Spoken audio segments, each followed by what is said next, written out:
doesn't matter what side of the divorce you're on, you're going to be affected. Your confidence is going to be knocked. It's going to be painful, whatever.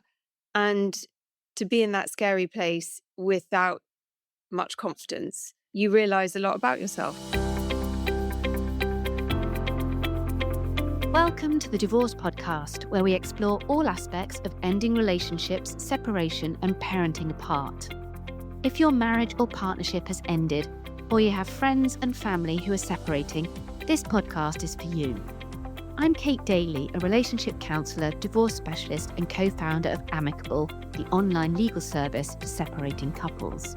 In each episode, we look at relationships and separation from different angles, including the emotional, legal, and social. I'm joined by experts and special guests who share their own unique stories, experience, and tips, with the goal of helping people end relationships in a kinder and better way. In this episode, I'm joined by Buzzy Randall, a hospitality consultant, to share her own separation story, from role modelling for her children to the shame around infidelity, friendship shifts, and finding her confidence again. This episode touches on issues of infidelity, so do listen with care. If you loved this episode, then please subscribe and rate us on your preferred listening platform. Welcome, Buzzy. Thank you. I'm delighted to be here. It's really lovely to have you. And it's exciting to be able to spend some time talking about your own divorce story and your personal journey and how that shaped your career and how you help other people as well. So I'm really looking forward to this conversation. Let's start, if we can, by you sharing a little bit about your own separation story. So, was there a single moment when you knew your marriage was over, or was it something that built more slowly than that? Well, it was two things. It was both, really. And I suppose that everybody who goes through a separation and a divorce will say similar things, that in hindsight, all the signs were there, but you didn't want to see them.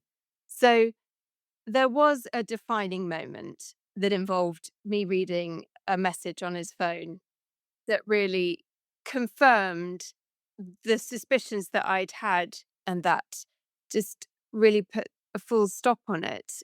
And I felt very passionately, as a mother of daughters, that I had to act in a very considered way for their futures, and that I had to show them as a woman that we were worth more. Because I know that a lot of couples can get through an infidelity, but I felt that we were not a couple that could, and that I wanted to show my daughters that they were worth more, that being cheated on was not something that they had to put up with when they grow up. So, yes, that was the kind of defining moment. Yeah. That is so interesting because we often talk about what you role model to your children when, you're at the point of deciding whether or not a marriage is over. And I often have conversations with people where I say to them, when they're kind of thinking that it might be worse for their kids if they leave, even if the marriage is broken, dysfunctional, not working. And I don't mean that there has to be abuse or something really terrible going on, but even, as you say, things that are just not morally right from your perspective or don't feel right, where it's infidelity and things like that. And I often say to people, well, would you want your kids, if your kids came to you and asked for your advice and asked you whether or not they should aspire to the relationship that you have, if the answer to that isn't yes, then you've got quite a tough decision, because effectively you're role modeling that staying is okay, even though you don't think it's okay. And that's really confusing for kids. It's really tricky. So it's really interesting to hear you say that you felt straight away that you knew that it wasn't something that you could get past. Because 18 years, you've been married 18 years. That is a long marriage, isn't it? It's a long time to be with somebody. I think the thing that really hurt the most was that it's 18 years building a future, for that future to then come crashing down. Is It's not so much the 18 years that you've spent together, because you've had those 18 years. It's then seeing the next 18 years and what do they look like? And that's where my children really became so important in that decision making because they're now teenagers and they're going to be embarking on relationships and hopefully marriages of their own and families of their own. And it was really important for me to show them what a strong and capable woman I can be as their mum, but also they can be. You role modeled it from the outset, which is really interesting because sometimes in those moments when you're right at the sharp end of it, your own emotions and the immediacy of how it feels can overwhelm you, can't it? And it can completely get out, in the way. But it sounds to me like actually, even in that real sort of moment of crisis, you were thinking about the bigger picture. How do you do that? How are you not overwhelmed? I was utterly overwhelmed for months, if not years. I mean, it's easy to sit here now and say, "Oh well, I made a decision based on them." I mean, it was terrifying. It still is terrifying, but it's also it definitely was the right decision. And I do question if I'd had boys, if I might have made a different decision. But I didn't have boys, so there's no point kind of dwelling on it. But I suppose in the process of healing and going through all of this in my studies in psychology and everything, I have thought, I wonder if I wasn't so if it wasn't so important for me to show my girls the strength of being a woman, if my decision would have been a different one, or if I would have maybe felt it wasn't so important and, well, maybe just stick through it and brush it under the carpet. I don't know, but I don't have sons, I have daughters, so the decision was made. And as you were going through this, you said you were overwhelmed. And as you were going through that sense of feeling so overwhelmed, what was it that allowed you to kind of move forward? Because there'll be people listening who will recognize this narrative and recognize the story. What helped you put one foot in front of another? How did you keep going in those very early days when you'd made this big decision to end a long marriage that had children involved? They're some of the biggest barriers, aren't they? It wasn't a short marriage. It wasn't that there wasn't any kids. It was complicated. You'd shared a life of 18 years together. You're staring down the barrel of, as you say, not the lovely times you've had in the past, but the sense of nothingness. You've got to rebuild this future you'd expected to have. What helped you in those moments go from one day to the next? I think it's really important, certainly at the very beginning, to a bit like when you're going into battle, you need to or you're playing a sport, you need to have your team around you, and that can look different to everybody, but it's your immediate support network. And my children were part of that team, and my family, my parents, my sisters, they were part of that team. But then also I got a mentor, which happened by complete chance. But I was consulting with the career coach. I was saying to her, she's become a really good friend of mine and she's brilliant and she's totally helped me out. But I was saying, I'm struggling with the divorce process. I don't know anybody who has been through what I'm going through, and I don't know the process. I don't know like, there's no divorce in my family anywhere. So, and I don't know what the lawyers are saying. I don't know what to expect. I don't understand any of this. I felt really alone, which is bizarre because 50% of us who are married are going to go through this. And so it felt really strange to be going through something that so many people go through and yet feeling like I was the only person in the world going through it. And I explained this to her and she said, I've got a friend. He's going through a divorce. He's about a year ahead of you in the process. Call him. And so we spoke and still I still speak to him every week. We schedule an hour and he's become one of my closest friends and I adore him and I'd like to think we've both really helped each other. But he was really helpful and just helped explain the processes. and I think also him being a male helped because I You wasn't had an then. alternative perspective. You weren't just hunkering down as the female side of the story, but you had an insight into presumably how you'd need to negotiate and what your ex might be thinking, and you'd got an insight into that, and I think that's the bit that so many times we miss when we're going through this, but actually it's not so much. I think people get obsessed with thinking about having a very clear strategy for what they want and what they need, and you forget that actually the successful negotiators amongst the world, they're the people who think about what the other person needs. So what are you allowing them to get off their tick list that will allow them to say yes to your tick list? And that's to me is so interesting. So this was all because you had a male friend going through it at the same time, or Yeah, albeit he was and ahead of you. yeah, but he's I value his friendship enormously, and of course, it's the sisterhood, isn't it? I mean, my girlfriends. So I lived abroad initially. My ex-husband and I lived abroad, and then I came back to the UK with the girls so that they could go to school here.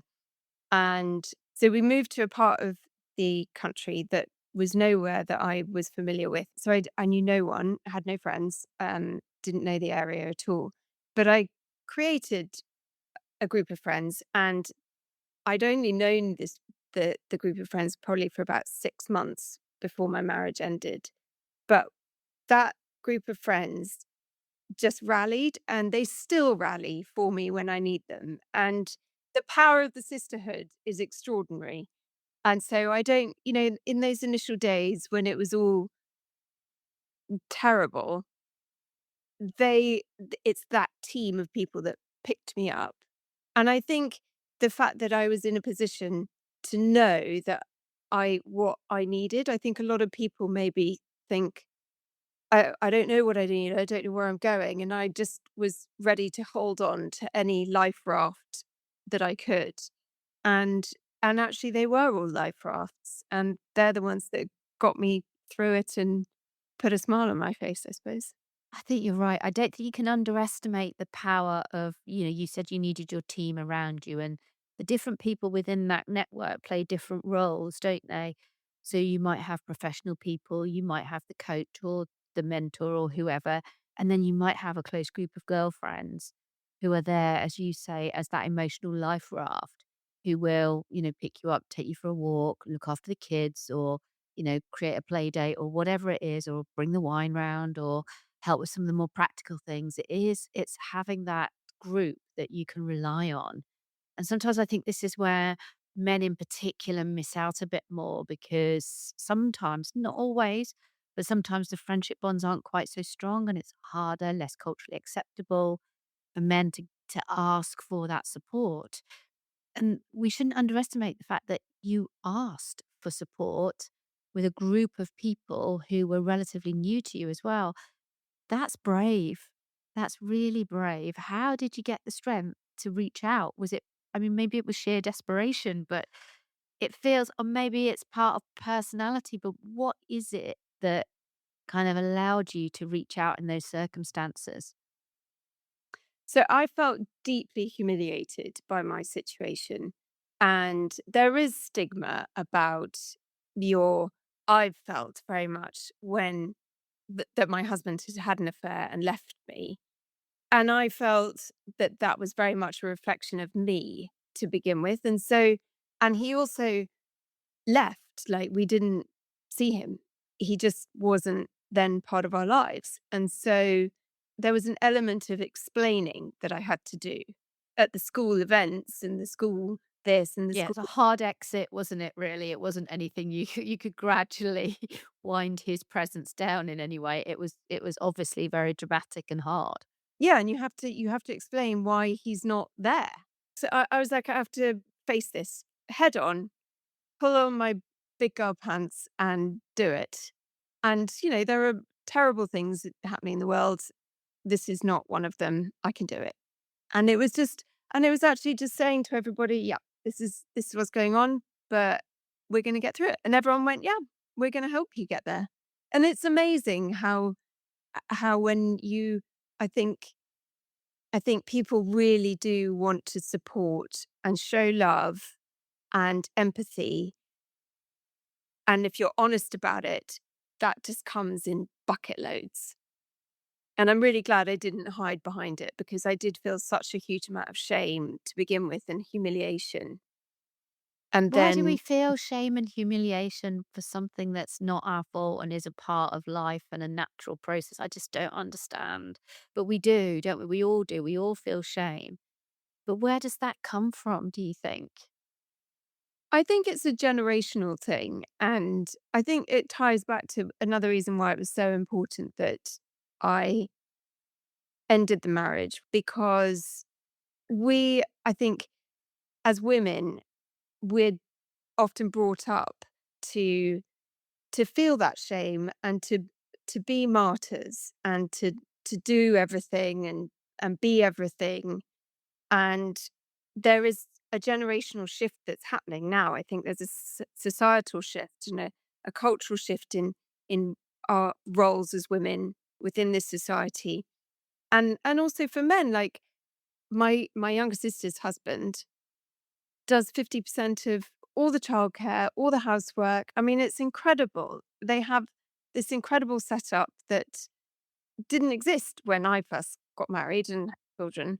And it's very much the norm now. And so I think we have this residual shame that's been passed down to us, that it's humiliating and shameful that your husband has not, has had to look elsewhere. It's in some way a reflection on you. Whereas I think that is going to change. And I hope that when my daughters get married, that that's absolutely not a conversation Mhm. that's had.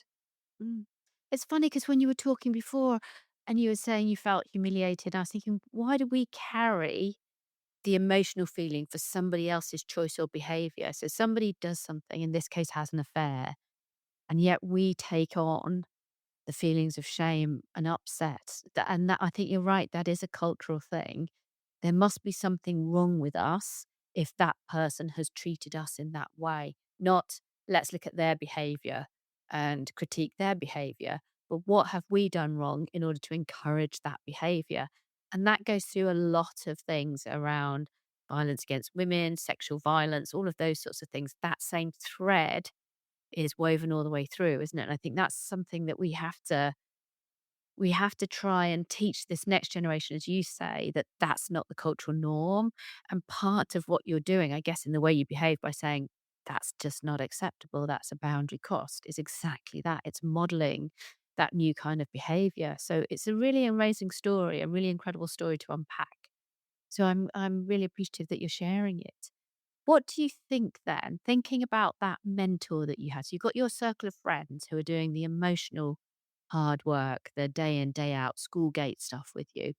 What was it about having a mentor that helped you navigate, the next stages and the next stages? What did it do for your emotional resilience, do you think? Well, I think because we didn't know each other before, so and I suppose in an old-fashioned way, it would have been a pen pal. Like, I've actually only met him in person twice, but we speak on the phone, like I said, every week. And it was having somebody who was completely neutral to my life and to my history, to know anything about me or my ex-husband, my children, or my family, nothing. We just had, and likewise me, him. And so we had this completely blank page with which to build the trust. So I was then able to choose what parts of my story were important to tell him at any given time. And I suppose that's like any friendship, it builds over time. And likewise, he did with me. And we now know lots about each other's lives. But he also, there was no judgment. So there wasn't, if I was like, I'm just having a really bad week, he just was like, I'm sorry to hear that. And that's kind of what I needed to hear. I didn't want to then get into the nuts and bolts of why I'd had a bad week. He was just like, "Yeah, that that happens." Sometimes And you have it a bad. sounds like he wasn't trying to fix you, like, he wasn't trying to say, Yeah. "Oh, well, if you had a bad week, then you're at this point in the process, and so you need to be going off and doing A, B, C, D." So it feels like it's almost, you're a psychologist, aren't you, as well? It's like that creating those core conditions where you can be heard without judgment, and there's the space, and there isn't somebody's agenda showing up or any of those sorts of things. So it feels like it was a really welcome space for you to be you in that moment. And like you say, to bring without the fear of being fixed, to say without the fear of being judged, all of that kind of stuff. That feels really quite important as as part of that recovery journey. Yes, I think it is important. I think one of the big things that certainly I wasn't aware of was how your friend group changes in a separation. And I think it's only natural when I look back on it. I'm like, of course, there are loyalties that are going to go either way. And those loyalties can be based on history. People have known my ex husband longer than they've known me. They're going to maintain a friendship with him.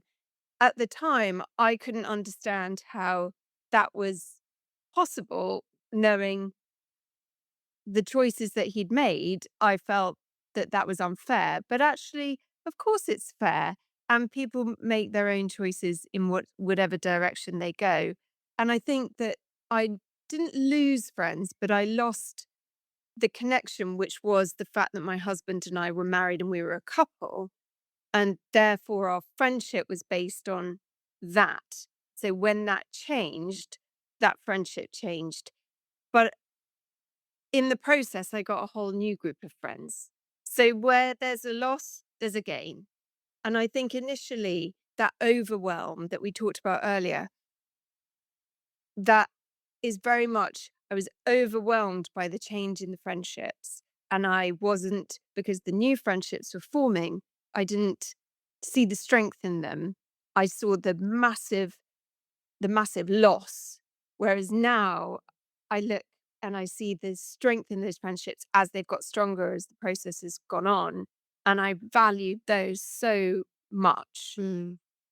But you're describing loss aversion, that loss aversion principle as well, aren't you? Where we feel losses way more keenly than we feel gains. But it's interesting that you say that gets moderated over time when you can look back at events and actually appreciate what you gained, way more than worrying about what you lost as well. So it's we were talking, weren't we, just before we came on air and hit the record button, this idea that your story just develops over time.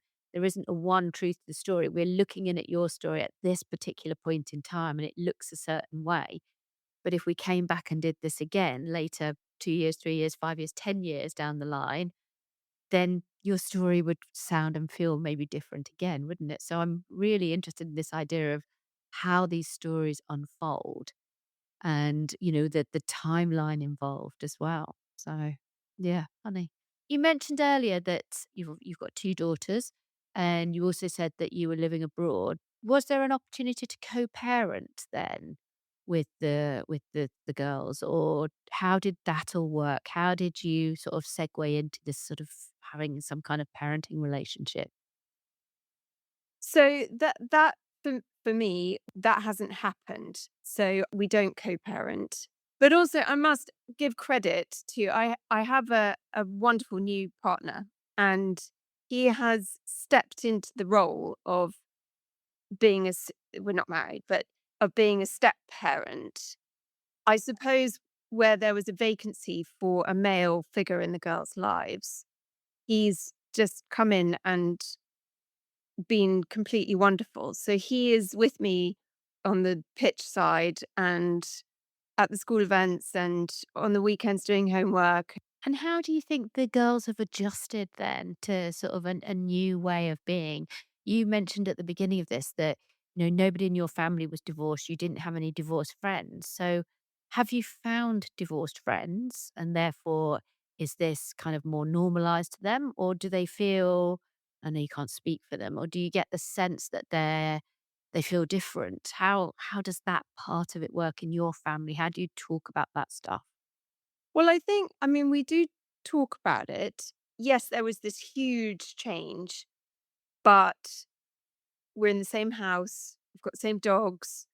They're at the same school. The school, yes, that changed, but it's day to day. It becomes a routine. Christmas still happens. Birthdays still happen. All the traditions that the girls and I had always done, I maintained. And so then it felt like there was a sense of normality undercurrent throughout it all. And I felt that was really important, that even though on the surface we all might be spinning out of control, there was this anchor that just flowed with us. Think it's so important. I mean, I was listening when you were saying, they were moving schools. Mine were very small when I went through this. And I can remember my nanny handing in his notice at the same time that we were moving house as a consequence of the divorce into we're going from our nice, lovely house that we'd all shared to being in a kind of a small house, and the nanny wasn't coming with us. That to me at the time felt like the worst thing that could ever, ever happen. I mean, I felt utterly bereft at this. And what I learned through that was actually, yeah, it was tough, but at the same time, the consistency is you. We are the consistency. And the consistency of love and showing up with love, even when those things that you can't control are happening all around you, whether, nanny for me, schools for you, might be area, could be jobs, could be friendship groups, whatever it is, where we're all feeling totally distressed that our kids haven't got that consistency.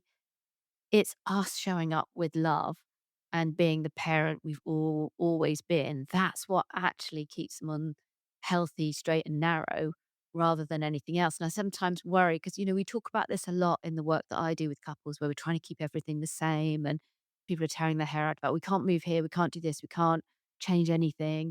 The dog has to follow the kids. We've got to have the gerbils here, there, and everything. It's all valid stuff, but it's us showing up with that love that really will protect them. So if you're in that position where you're being forced to change things and you don't want to, I would just say to people, don't give up, because you showing up in your consistent way is the thing that will make the difference to the kids. Absolutely and totally. And I was just thinking of that when you were saying, so I was thinking about my own desperately trying to cling on to something that's going to stay the same in a sea of everything else changing. It's frightening stuff, isn't it? It really is. It is, and So I think people do really, like you said, where's the gerbil going to go? You fixate on something really small that isn't important as the most important thing ever. And and I think it's important that you have those things, but also it's easy to look back and say they're not so important. But actually what is important, like you said, is you as a parent just being a parent and being real. Like I think a lot of people said to me, oh, well, don't show your emotions in front of the girls and don't cry in front of the girls. And the whole concept of dignity, must maintain your dignity. And I mean, I pretty much hung my coat of dignity up when I gave birth. yeah, So yes. it, I don't know when I picked it back up again. I don't think I did. And I was like, this is the reality of the breakdown of the marriage, and that is that I will cry and I will have a bad day and I will, get upset about something really silly or cry at an advert. That's the reality. I'm being me. This is what it feels like for me. And I'm not going to hide that from you. I'm not going to burden you with it, but I'm not going to hide it from you because this is the reality. This is what being a woman is. And this is the consequence of the decisions that I made, but we will get through it. Mm. And I think that's what kids need. They don't need you to be perfect. They need to see you trying hard, doing the best, regrouping, going again. And they need to know that that resilience, that ability to keep going is the thing that sets you apart, not that you've got everything under control or that it's all perfect. I mean, you were saying just then, it doesn't feel like it was a terribly long time ago when all of this happened. But yet, here you are talking about it in the past with a life that you've reconstructed, and a successful career. How did you discover, or how did you rediscover what you wanted Um, and now we're sort of looking at something different, having had to give up the hopes and dreams that you had had. How did you get to that point where you could really spend the time to rediscover, to redirect your life? What happened? Well, I think it's a work in progress, and I'm still working things out. I mean, ultimately, uh, it's given me the space to really reflect on, and this sounds corny, but my own self identity. Like, who actually am I? What do I like in life? What do I want in life? Because I got married quite young and I had children quite young. And my future, like I said, I'd mapped it out with my husband. That was it. I was like, well, I'm going to grow old here. I'm going to do, this is it. I've spent 18 years building this future. And so when you're forced to look at it and change it, you then I realized I didn't really know anything about what I wanted or who I was or what my hopes and dreams were or what I really liked doing. And that that whole in the last 2 years, I've really learnt that about myself, and that's why I went back to education and did the masters, and I've done a beekeeping course, and I've done lots of cooking again, and it is it's ever evolving. So it's not there wasn't one I suppose one thing was the divorce and separation forced me to actually look in the mirror at myself, and I had to make those decisions for me. They weren't decisions that were made by my ex-husband or my ex-husband's family or collectively. They were my decisions to make for myself. And actually, that's quite scary. It's quite scary. It's quite a big thing as well. And we've sort of brushed over it almost in a sentence, haven't we? But that's quite a massive deal because if you've been socialized to make collaborative decisions and that's part of being in a relationship and we're told that's, what we do. And of course, that's what you do if you're in a relationship. But to suddenly then be the mistress of all of your own decisions, that's a that's a big shift and a big change, isn't it? Yeah. And I think divorce really can knock your confidence. Doesn't matter what side of the divorce you're on, whether you're the man or the woman, the the one the wrong or the one right. If there is that, it doesn't matter. You're going to be affected. Your confidence is going to be knocked. It's going to be painful, whatever. And to then to be in that scary place without much confidence, you realize a lot about yourself. Yeah. In just a moment, Buzzy, I'm going to ask you to share some advice on getting started with the divorce process and some advice about imagining how you would fulfill the next bit of your life and how you start the next chapter. But just before I ask you those sort of two critical questions, if this episode has given you a bit of clarity or comfort, or just a tip that's made things feel a little bit more manageable, make sure to follow the Divorce Podcast on your favorite podcast app. Each week, we're here with expert advice and real support to help you through your separation one step at a time.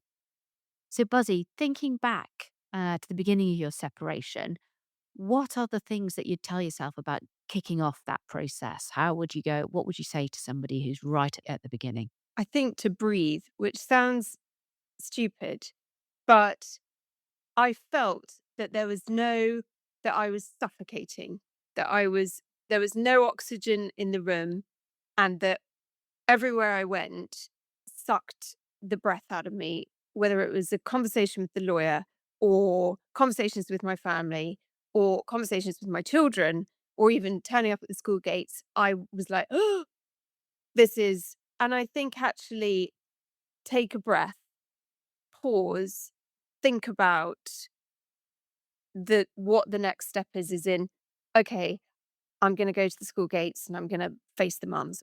How do I go about doing it? You know, there is panic at every corner, but there needn't be. If you just pause, take a breath, and try and stay calm, then you will make better decisions for yourself. And like everything, talk to people because people are a wealth of knowledge. That's how I found my divorce mentor friend. That's how the mums at the school gates will pick me up. It was talking to people and just saying, what advice can you give me? Or do you know a good lawyer? Or what do I do now? And people are more than willing to give their opinion, I can tell you. Yeah, no shortage of opinions, absolutely. And then just finally, for someone who perhaps can't yet imagine how they're gonna fulfill the next chapter. So let's say they've started it and they're kind of bordering on where you've been more recently. They can't really get to grips with the next chapter. What would you say to them? So they've bereft because they've lost how they thought things were gonna pan out. How do you go about creating that next chapter for yourself? Well, I think, and I'm still in the process of doing that, it's about what feels right. And I've done quite a few job interviews, and then I'm like, this doesn't feel right for me, actually. It feels right on paper, but the reality is something, just like, listen to your gut. And I was very lucky in right at the beginning of my career, I knew that I wanted to go into a career of cooking, creativity, and hospitality. I knew that that was the thing that excited me when I woke up in the morning. And I've returned to that place of like, okay, what is it that is gonna fill me with excitement and joy? And I'm gonna be able to give my all. Not, okay, what's going to give me the biggest salary because I'm in complete panic about my finances, or what is going to give me the biggest sense of ego because I feel like I've got no self confidence or no ego as a result of what's happened. It's about listening to your gut and saying, okay, actually, what is going to be right for me, not what's right for my children, not what's right for my dogs or my house or my finances, what's right for me feeling good about myself.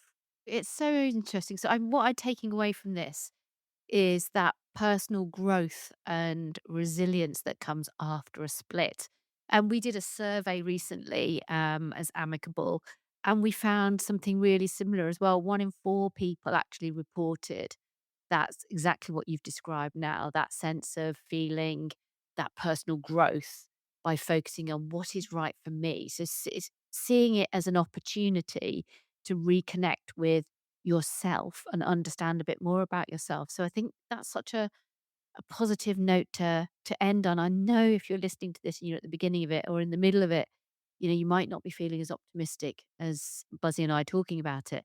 But there is hope and there is light at the end of the tunnel and there is an opportunity to look deep inside yourself and find that personal growth and resilience after a split. So, Buzzy, I can only thank you tremendously for sharing your growth story with us today. It's been absolutely amazing. Where can people find out more information about you? Well, I have my own podcast, as you've been a guest on with Amicable. So you can listen to our stories, The Big D with Ate and Buzzy, which is actually morphing into The Big D Presents, where we'll have lots of new guests and a whole new season where we have a similar, just a conversation about divorce and about breakups. And I mean, this is where Amicable is so amazing, is that it doesn't all have to be hideous. It can be done nicely and calmly, and that's why I loved our conversation with you. So anyone could listen to that episode either with Amicable or on the Big D. I'm on Instagram, and yeah. Fabulous. And don't forget, for separation and co parenting support, you can visit amicable.co.uk, where you can explore our resources or book a free advice consultation. You can find me on LinkedIn and Instagram, and you can hear about new podcast episodes by subscribing for updates and visiting thedivorcepodcast.com or find us on your favorite listening platform. Now, we'd love to know how we can help further, so please share questions on divorce, separation, and co parenting with us at hello@amicable.co.uk. As we're always looking for ideas for new episodes, and they very well might just point us in a new direction that we haven't yet covered. So please do that. You can also join our subscription platform called Amicable Space. And there you can find our community forum, which is a safe place to ask anything at all as you go through separating or co-parenting. Members get free access to our monthly Q&A webinars with Amicable's divorce specialists, and you can ask questions in real time on that platform. The link to sign up is going to be in the episode description, so please go there for further information. Buzzy, what a joy it's been. Thank you ever so much for joining me. And thank you, everybody, for listening. Thanks, Kate.